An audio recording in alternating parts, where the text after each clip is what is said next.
Nou, soos wat ek nou net voorgestel is, my naam is Daniela Ellerbeck, ek kom van die Kaap af. En ja, ek is die regsadviseur, ek is 'n prokureur, ek is toegelaat, ek het my klerkskap gedoen, ek het gelitigeer vir 'n paar jaar. En toe die Here vir my gesê, ek gaan werk vir FORSA. En ek is tans FORSA se regsadviseur, ek hardloop FORSA se regsdepartement. Okay, om te begin en oor te skakel in Engels. It is a real privilege to be sharing with you tonight on the right to religious freedom. And I'll specifically be focusing on what this right is, so what does your right to religious freedom actually mean, as well as current legal limitations, as well as future threats that we need to be aware of and participate together in opposing. Om FORSA bekend te stel, so FORSA is a legal advocacy organization that focuses solely on protecting and promoting the right to religious freedom. Now, we are doctrinally neutral, which means that FORSA doesn't promote or defend a particular doctrine or interpretation of the Bible, but the right of everyone to make up their own minds about what the Bible says and how they want to live it out without interference from the state.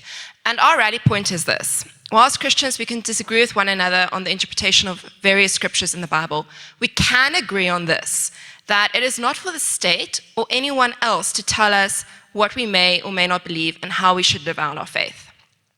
Now, a quick disclaimer, FORSA is not an attorney's firm or a legal resource center. So the information and tips I will be sharing tonight are precisely that. They are pointers and guidelines rather than legal advice in the strict sense of the word, and FORSA can't be held liable for any reliance placed thereon. But we do believe the tips will be very practical and very useful to you. So turning to the areas that FORSA works in, we do a lot of work before government.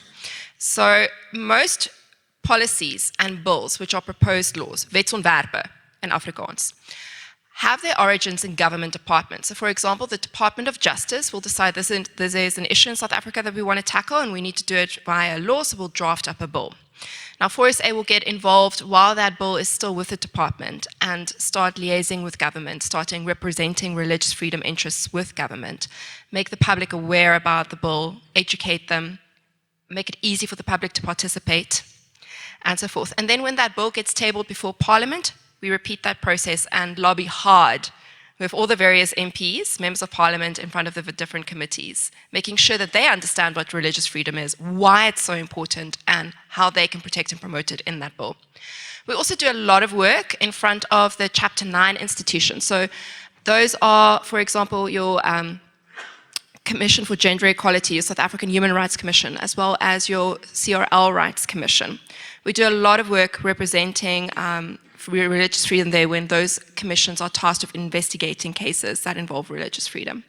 And finally, we have also gotten involved in court cases all the way up to the Constitutional Court, which is our country's highest court, often as an amicus curiae, so a friend of the court, and sometimes even as a party in the main action. Now, turning to South Africa's legal position as a place to kick off tonight's talk. We live in a constitutional democracy, which means that our constitution, ons grondwet, is the supreme law of South Africa. And it is the law by which every other law is ultimately interpreted and by which every action is judged. So if Parliament makes a law that goes against the constitution, the courts have the power to strike that law down and say, no, it is not a justifiable law in our democracy because it goes against our highest law, our supreme law. And one way a law can be unconstitutional is that it unjustifiably and unreasonably infringes on our enshrined rights.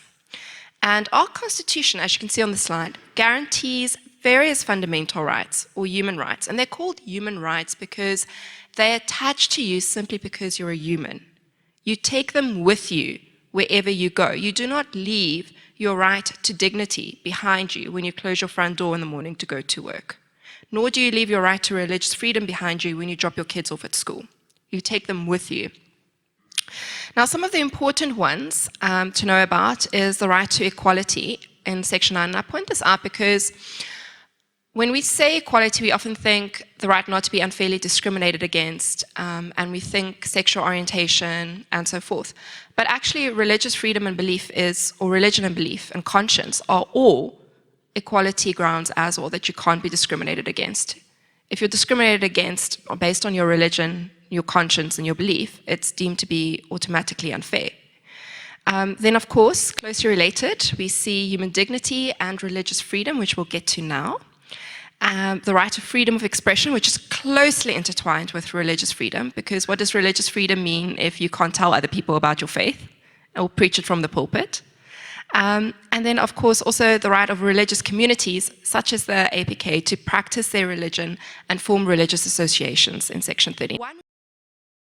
So what we see is that when we look at these, religious freedom obviously is very closely intertwined with all of them. If we can think about it as a web of mutually supporting rights, because if you have no religious freedom, then you actually don't have dignity. And if you can't tell other people about your religion because you don't have a right to freedom of expression, then your religious freedom is also eroded. So what is religious freedom? What is this right that FORSA protects and promotes and lobbies hard and works hard in front of government for to ensure that it doesn't get unjustifiably infringed?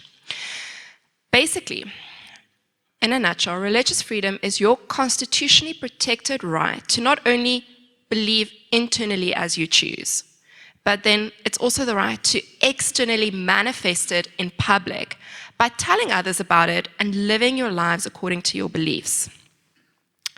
And it's a human right, again, that goes with you wherever you go. Now, through today's talk, or tonight's talk, I should rather say, our aim as FORSA is to better equip you as Christian ministers regarding the legal position about when these rights clash with one another, and what you can and can't say. So I'll be specifically focusing also on threats to speech and how you can tackle this. So perhaps a good way of explaining the cultural landscape that we in South Africa to a degree and the Western world to a very large degree is finding itself in at present is that of a cultural war. Because what we're seeing is, on the one hand, we have a clash of conservative biblical values coming up against radical liberal values on the other hand. And this culture war plays itself out in every arena of life, in parliament and courts where liberal laws are made, such as, for example, on abortion, lowering the age of consent, where children can legally have sex. And we also see it play out in the media, entertainment industry, what's on Netflix, as well as in schools and on our university campuses, and probably even in your own home. And perhaps a good way of explaining it is to liken it with the ocean. So like the sea, culture is all around us. And just as fish swim in the sea, culture is the water in which we swim. And like the ocean, culture has both seen and unseen elements. So we have invisible undercurrents, which are worldviews, values, trends, and norms that we take of consciously and unconsciously, and that teach us the way to think, and then ultimately the way we act. And these cultural undercurrents powerfully pressure us to think and conform like everyone else does. And then, of course, like the ocean, the culture also has waves. So these are your seen elements. So unseen undercurrents, worldview, trends, values, and seen elements, the obvious hot topic debates and controversies that dominate our news and social media feeds. And if we had to peg it down to what we would say the cultural undercurrents at the moment are, I would say that one of the main undercurrents is liberal ideology that says that the individual is king over his or her own life and should have maximum freedom to decide how he or she wants to live his or her life. And that to recognize someone's autonomy is to give him dignity, and then as a result of that, to deny the person the right to choose for themselves is or to speak against their choices even, is to deny them their innate dignity. And this is often where we see things like hate speech allegations arising from, which is something I'll get to later. So what are some of the issues, some of the waves that we're seeing? Well, current issues do include gender identity and sexual orientation. You'll see a lot of that on your social media feeds, with, I would say, probably transgenderism being currently the most prominent out of the two. Some other ones that have been popping up are abortion and euthanasia, especially after the Supreme Court of Appeal in America, their top court, their version of our Concord, said that states have to decide for themselves what abortion laws they want. So there was a massive popping of abortion again all over the world after that verdict. And then, of course, there's also addiction to various things, including social media on our smartphones, as well as pornography. So one of the front lines of this battle is the battle for freedom of speech and expression. And this is increasingly why we're seeing so much debate around what is hate speech. And encompassed in this is that, again, to speak against someone's choices is to deny them dignity. And this has led to a new cultural development of what is seen as hate speech and what is not seen as hate speech. I read somewhere a while back that liberals aren't criminalizing hate speech, they're criminalizing speech they hate. It's quite a good explanation. So this brings us to freedom of expression, which is the other important right in tonight's talk. So Section 16 of our Constitution says that you have freedom of expression. And inculcated in this freedom is the freedom to impart and give ideas and receive ideas and so forth.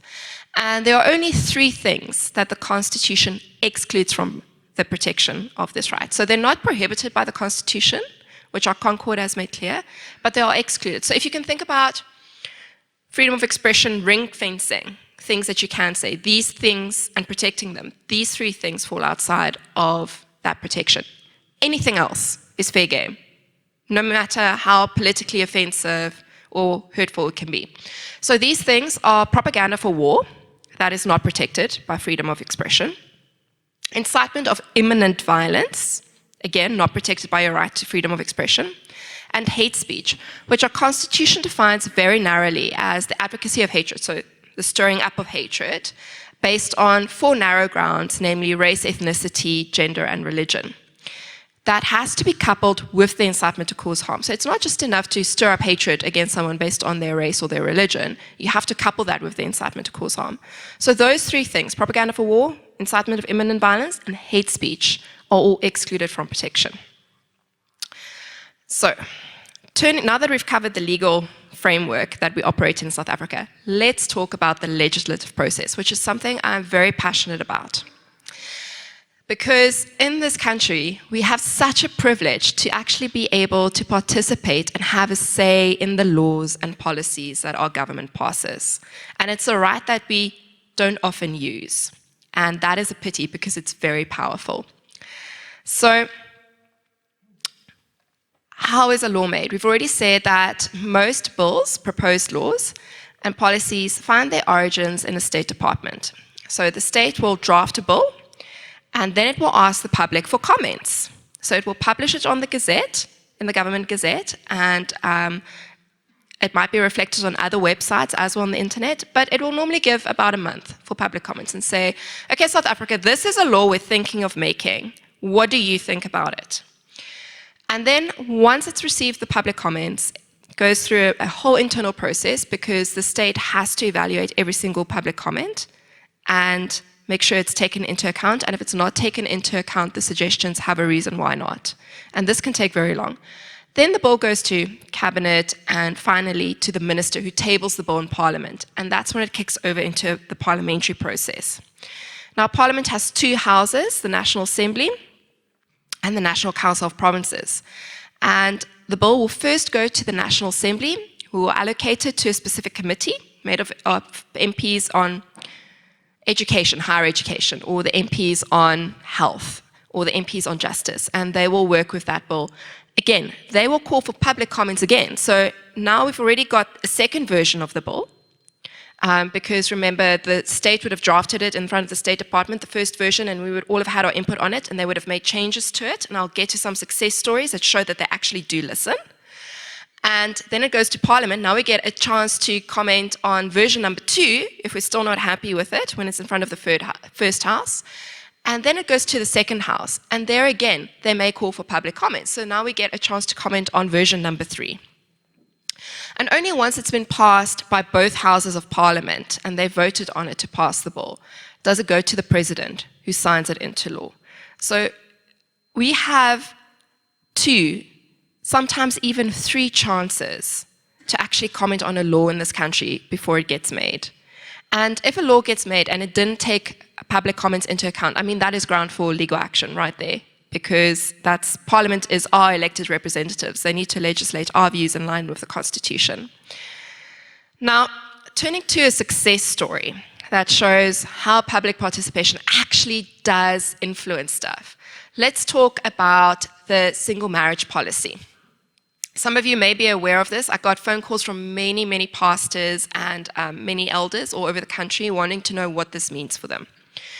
So, just to give a brief sketch of what the current situation in South Africa is. We don't have one law that governs marriages. What we have is pieces of law all over the place, and it's very messy and very untidy, and it doesn't recognize all marriages, which means that some of your marriages, such as your marriages concluded according to Islamic rights, Hindu rights, Jewish rights, and so forth, are not recognized by law, which means they're also not protected if a divorce should happen or if a spouse should die. And the state has gotten into trouble numerous times with the courts because of this, because you have women and children being left vulnerable because the state isn't recognizing these marriages because it's not catered for in any of the various pieces of legislation. So what the state has undertaken is to come up with a policy which will set out the framework of these are the positions we think we should take in a bill, and then from there on draft the bill. Now, FORSA engaged with government when they opened the draft version of the policy for public comment. We went directly to the Department of Home Affairs, we engaged with them, we met with them. We looked at the policy, the draft version, that had various different suggestions. So for example, one of the problem was the solemnization of marriages. Various different suggestions from activist groups to academics to the religious sector. And we sat down with the DHA and explained to them, okay, these are some practical solutions that could happen. We're going to inform everyone about the policy and get them to make comments as well, which they were very grateful for, because that's actually a problem that they have, is not enough people are aware of something and commenting on it. And FORSA, as a result of going through the policy, drafted template submissions, which we made available, and we really mobilized the public to comment on this. And as a result, I'm very happy to say that the final policy, the official one that was published in May this year, which sets the policy positions that will be taken into consideration when they draft the bill, protects religious freedom very well. It is a very practical drafted policy that listened to what the religious community had to say.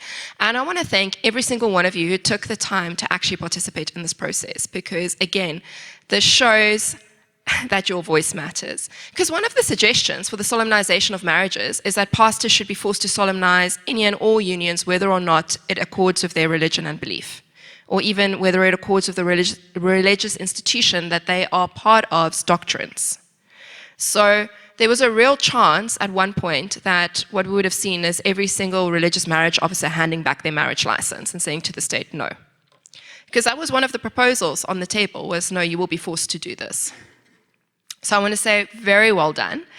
And then, yes, one of the other suggestions that they also took into account is that, and I said this to them when we met with them, I was like, why is the state concerned about solemnization?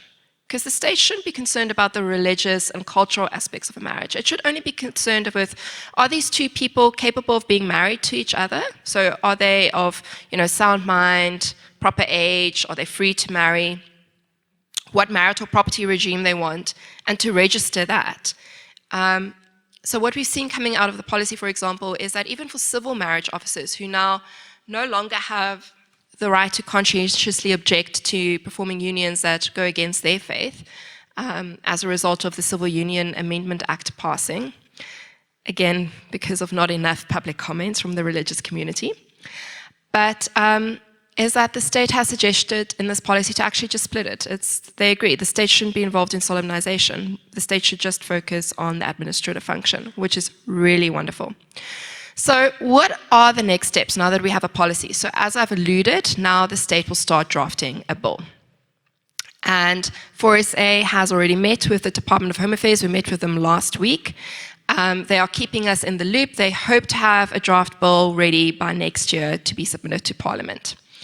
And FORSA will look at the bill, and again, we will run massive public awareness campaigns. We'll do the hard legwork of going through it, evaluating it against constitutional law, and drafting template submissions for you, which you can alter and share as you deem fit, but just to allow you and equip you to actually participate in this process.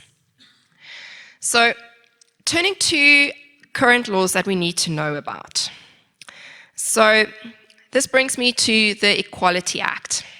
Now, this act's full name is the Promotion of Equality and Prevention of Unfair Discrimination Act, commonly referred to either as PEPUDA, its acronym, or simply as the Equality Act. And after the Constitution, this is the most important law you should know about, because the Act says that after the Constitution, every other law needs to be evaluated against this one. So it's the Constitution and then PEPUDA. And this is an important law because it prohibits 3 types of speech. So it prohibits harassment, hate speech, and unfair discrimination, which you can see up there on the slide in different colors. Now, what's important here that I want to point out is that the Equality Act's definition of hate speech, the one in red, was recently rewritten by our Crown Court because the original version that Parliament had passed had gone much wider than the Constitution. Because remember, we said the Constitution prohibits only hate speech on very limited grounds, and you have to have both incitement or advocacy of hatred and incitement of violence. And basically what the Equality Act did for 21 years was prohibit speech that could be subjectively hurtful, which is much wider than the Constitution, because our Constitution does not prohibit offensive speech. You have no constitutional right to not be offended in this country. Turning to the Films and Publications Act. Now, the Films and Publications Amendment Act made some changes to the old Act of 1996, and it came into effect in March this year. And basically what it did is it brought the old 1996 Act, which still worked with hard copies of everything, in line with our new modern digital era where we have things like Wi-Fi and streaming services, and no one owns a hard copy of almost anything or reads a hard copy of almost anything. So it basically brought it in line with our digital era. And it also criminalized the distribution of propaganda for war. Again, what we see is that propaganda for war is not protected speech, so the state can criminalize it if it wants. Incitement of imminent violence, again, not protected speech by the Constitution, so the state can criminalize it. And hate speech through the internet and social media. And it imposes a fine of up to 150,000 Rand if you are found guilty, and or a 2-year jail sentence. So this is no doubt why some have labeled this the internet censorship law, because for the first time, hate speech is now criminalized in South Africa. But what does this mean, though, for us? And is it something that we as Christians should be concerned about? When we say something on social media, when we pass on perhaps a video of a sermon or a snippet on WhatsApp, is it something that we need to be concerned about? So I have to say that the amendment's definition of hate speech is reminiscent of the Equality Act's definition, which was wide and which the Crown Court struck down. But because it requires both elements to be present, so it requires harm, which the Act defines very widely, and this is why I say I have a problem with this definition, is it defines hate speech and harm quite widely. So it requires that a reasonable person would understand that WhatsApp message that you send through, to have a clear intention to cause or incite emotional, psychological, or moral distress, which is what it defines harm as, and promote or propagate hatred against an identifiable group. So, although emotional, psychological, and moral distress, because I have no idea what moral distress is. I have studied for 7 years. I cannot tell you what moral distress is. There is no immediate legal definition that pops up to mind. Again, we're sitting with a very vague, iffy definition that's been written into law here. And I've had many discussions with the powers that be about this and the need to change this that are still ongoing. But because you have this wide definition of harm, which is problematic, but you have it coupled with the need to propagate hatred against a personal identifiable group, you should be safe. Because you need more than just a mere offensive message on, say, the husband being the head of the home, or gender identity, or the meaning of marriage, or pick any topic that could possibly be offensive. So I'm not too concerned that religious speech, true religious speech will be affected by this, because though it might be offensive, true religious speech is not going to be advocating and propagating hatred against people. Now, turning to future threats. One of the things that is on the radar currently is the draft films and publications regulations. So remember regulations, now we all know from COVID, unfortunately, regs are the rules that are made by a minister in terms of specific law. So these are the proposed rules that the Minister of Communication is proposing, and the final version is still to be gazetted, so we don't know what the final version of these rules will look like yet. But the problem was, and is, and why FORSA has made many times with the Films and Publications Board, is that it's unclear whether or not religious content will be regulated. So it seems as if only commercial content, so think Netflix, Disney Plus, where you need to see like PG-13, 16, 18, will be regulated. So they'll need to register with the Film Publications Board. They'll need to make sure that everything has an age restriction and complies with the laws and all of that. But that being said, there is no clear position.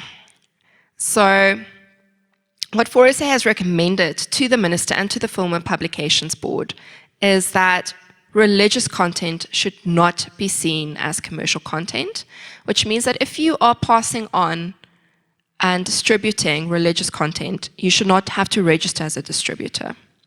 So this has implications for you, because think about every single time, even this session, if you are planning on loading it up onto the APK's website after this, how many times you load a Sunday sermon?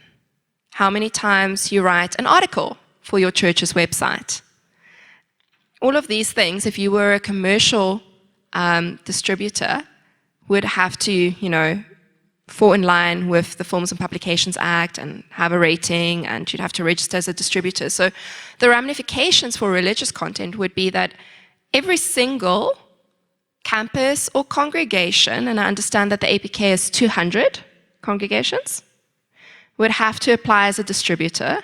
So you're going to have to do all the paperwork, pay the license fee, do it annually, train someone up so they know what the guidelines are for every single article and video sermon that gets posted. Is this 13? Is this 16? What are the guidelines? Make sure that the FPB has it, all of that. So what we would see is that most religious organizations run on a shoestring budget in this country, with a small contingent of staff, and the donations that they do receive, they pump back into covering their costs and into philanthropic activities. So most churches do not have a budget to meet the administrative and legal burdens that this would impose on them. Imagine doing this every week. If you have 2 services as a congregation a week, one in the morning and one in the evening, you would have to do this for both of those. Every week you would have to train someone, annually, you would have to train someone, and you would have to comply with all of these red tapes to be able to put those onto the internet. And this means that many churches won't be able to comply, which means that actually they won't be able to share their religious content online. And that, in effect, will limit freedom of expression, because they can't share their religious beliefs, and also freedom of religion, because, again, they can't manifest and teach their beliefs. Now, so we'll keep an eye on this, and when it comes out, definitely let you know. We have put a hard position forward and lobbied hard with the FPB for a policy that makes this clear if it's not made clear in the Act. Because just the administrative burden on churches alone is enough to cry and pull your hair out about. So turning to the hate speech bill. So the Prevention and Combating of Hate Crimes and Hate Speech Bill, because in this country we love long names for our laws, is currently before Parliament. So it is currently in front of the first House of Parliament. So remember we said we have the National Assembly, die Nasionale Vergadering, It's currently with the National Assembly. And it has closed for public comment. And this is one of the most controversial pieces of legislation that Parliament is currently busy with, in my opinion. And essentially what this bill does is it takes the Equality Act's original, very wide definition of hate speech that the Concord said is unconstitutional, and it criminalizes it. And whereas the Constitution only has 4 grounds for hate speech: race, ethnicity, religion, and gender, the hate speech bill has approximately 17 grounds, depending on how you count them. And what this bill does is it makes potentially offensive speech illegal, punishable by a jail sentence of 3 years for a first offense and 5 years for a second offense, and a limitless fine. So it will even make it a crime to pass on someone else's comment. So let's say that the pastor preaches on Genesis on Sunday, and he talks about how man and woman were made by God and made in God's image, and you pass that on, and someone on a gender identity ground takes offense with that. That, in terms of this bill, you could be in serious trouble just for passing that on. Now, our main concern with this bill, which we have told Parliament, and like I've said, part of FORSA's job, part of my job, is meeting with MPs regularly, laying out our concerns, and saying to them, this is why this law is unconstitutional, here's how you can bring it in line with the Constitution. And we have said to them, this bill effectively criminalizes speech that the Constitution sees as protected speech. And it flies in the face of the Concord decisions, where the Concord said that, for example, if you disagree with homosexuality for religious reasons, you're free to say so. And I want to say I'm not picking on sexual orientation or gender identity. These are just 2 of the hot topics that are popping up, but it can literally be anything else tomorrow. And to just give you an idea how wide this bill is, the bill's current definition of harm. Harm means any emotional, psychological, physical, social, or economic harm. So enige iets kwetsend, no matter how small, any emotional harm, you've committed harm against me in terms of this bill. Meanwhile, our Concord has said that harm in relation to hate speech should only be understood as deep emotional and psychological harm that severely undermines dignity. So you see the very high threshold of real harm suffered being put by the Concord, and this bill saying, no, anything goes. Now, I want to say another success story about public participation and why your voice matters is this bill, because what's currently in front of Parliament is the second version of the bill. FORSA lobbied hard, and we got people to send in public comments, and as a result of that, the second version of the bill that's in front of Parliament includes a religious exemption clause. And I know everyone's going like, yes, okay, victory, massive sigh of relief. If I say something and it's because of my faith, then it's not hate speech. So just to throw the cat amongst the pigeons there, in May 2018, when this bill was first tabled with Parliament, the Deputy Minister of Justice told Parliament, he told the MPs on the Justice Committee that in his view, this religious exemption clause would only apply to sermons. It would not cover private speech. So, for example, if I was a pastor and I was preaching my Sunday sermon, I would be covered, for hate speech allegations if I did it from the pulpit. Should I for a moment step next to the pulpit after the preach and have a conversation with someone, then it's hate speech. So obviously, this does not serve to protect religious freedom in the public realm, which, as we said, you take your right to religious freedom with you where you go. You don't leave it behind when you step out from behind the pulpit. It's not like religious freedom is attached to the pulpit, it's attached to you. So this bill will effectively stifle ideology and beliefs, which is contrary to what our Concord has said. So we are hopeful, we're lobbying hard with this bill. It still needs to be deliberated by the committee. They've called for public comments twice now, once before the Concord judgment and once after the Concord judgment, because they recognized what the Constitutional Court said about the Equality Act's definition of hate speech will impact this bill. So they're still going to deliberate on it, and then it still needs to go to the National Council of Provinces if it even passes the first house, where we'll get another bite in the cherry.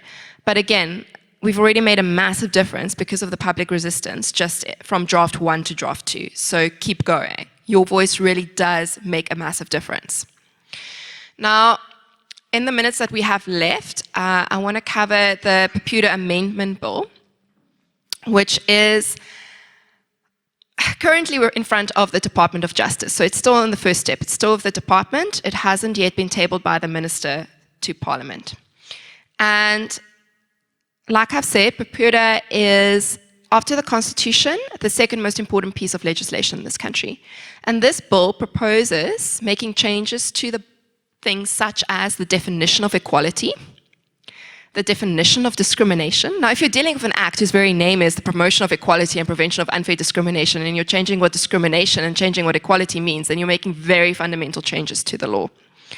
And in FORSA's analysis of the Popular Amendment Bill, that if it was passed in version number 1, the version that was open for public comment by the Department of Justice, it would literally be the death knell of religious freedom.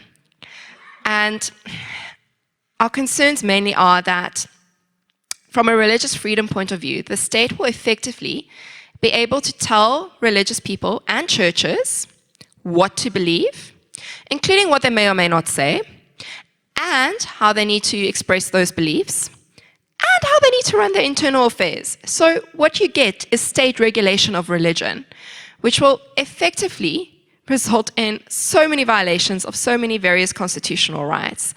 And very likely that people and churches will be dragged before the court simply because someone else doesn't like or doesn't agree with or is offended by that church's religious convictions and beliefs or what the pastor said. And then this person will effectively have no defense in law. Now, the Act as it is already, the Equality Act in its current form without these changes, is already weaponized against people and institutions of faith in order to silence them. So these changes to this Act, this already problematic Act, will dramatically increase the scope and liability. And the definitions are so subjective that literally, even in a workplace, if an employee were to contravene the Act, the employer would be held liable, even if the employee didn't mean to contravene the Act. So even if the employee didn't mean to say something that offended someone, the employer would be held liable. Imagine what this will mean for radio stations. So, and another important thing, in terms of these changes, they want to give complainants access to state funding, whereas you need to pay for your legal defense out of your own pocket. So, and as we've said, this will effectively result in state regulation of religion. No, we don't think your leadership team is diverse enough. This is what you need to have as your leadership team goals, and we want to see this in place in the next 2 years. No, we don't think this is what you should say. Rather stick to this. So literally, this was a massive public campaign that FORSA ran, because when we read this bill, we were like, wow, this is unbelievable. And I want to say that we estimate that over 100,000 submissions were sent to the Department of Justice, with the vast majority requesting that the bill be scrapped in its entirety.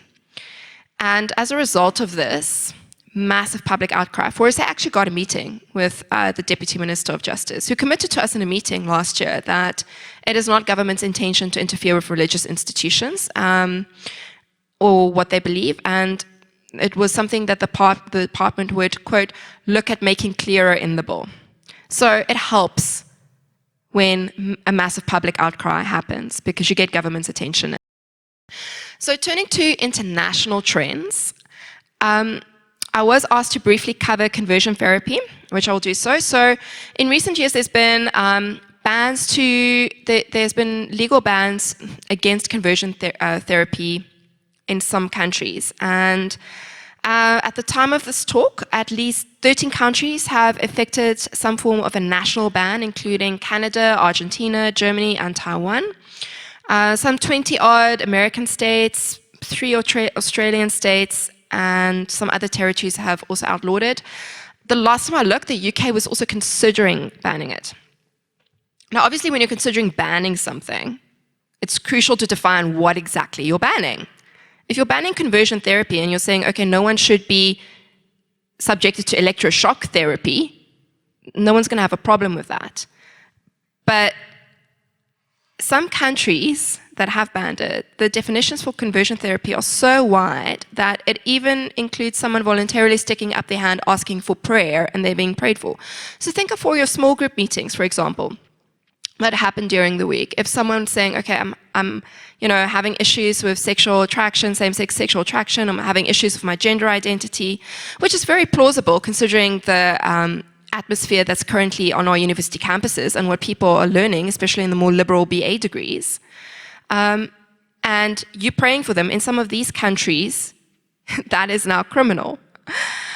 And in this country though, and as the slide said, you could literally face 10 years imprisonment in some of these countries for praying for someone. In South Africa, we don't have a law yet, though there was an intention tabled by one of the members of parliament to table a bill, but that hasn't happened yet. And that seems to, at the moment at least be stalled. FORSA, again, every day, I check the websites, I see what's open for comment. We will let you know if something happens that you need to be aware of. So, practical wisdom. Against this background of all these various laws that affect your religious freedom, affect what you can say, affect what you can't say. Heck, you might be going to jail in some countries just for praying for someone who voluntarily asked for it. What is some of the practical wisdom? So, obviously, I think from the outset, specifically and respectfully affirm the equal value and worth of all people. Irrespective of what religion they hold, irrespective of what race, irrespective of sexual orientation, irrespective of gender identity questions. And I mean, as Christians, this should be ground zero for us because everyone is made in the image of God. And this is obviously not the same as endorsing someone's beliefs, but it is treating them with basic humanity and respect. And I would say it's wise to draw a clear distinction between the secular and legal position and the religious position of the person or organization. So, yes, legally, you can marry whoever you want. But if, you believe the Bible and you live your life according to the Bible, perhaps you should go read it. This is how I read it. These are the scriptures that I see. You go read them. You go decide for yourself. So, hide behind scripture and allow freedom for the people to actually also go and read the Bible for themselves and wrestle it out with God. And stick to the biblical text as close as possible. Don't meander off the text. Hide behind the text. And again, hide behind, shelter, the fact that these are your personal religious beliefs, but leave it open for the person to determine their own. So this is my personal conviction based on how I have read and interpreted the Bible when it comes to this topic. So for example, women in leadership. I read my Bible to say that elders need to be male and that a husband's the head of the home. And I have voluntarily, as a woman, decided to be part of a church that holds to that doctrine. So if another person was to come to me and ask me about this, I would say to them, look, these are the scriptures that I read. This is how I read them. This is why I made the decisions I did. But you go and read this topic for yourself and see what you say. And within the Christian faith, there's people who land on very different positions when it comes to women in leadership than what I do. So it's about hide behind the scriptures, give them space to make up their own mind. And as I've said, that these are pointers. They're by no means a bulletproof vest. But if you do get in trouble, please let FORSA know.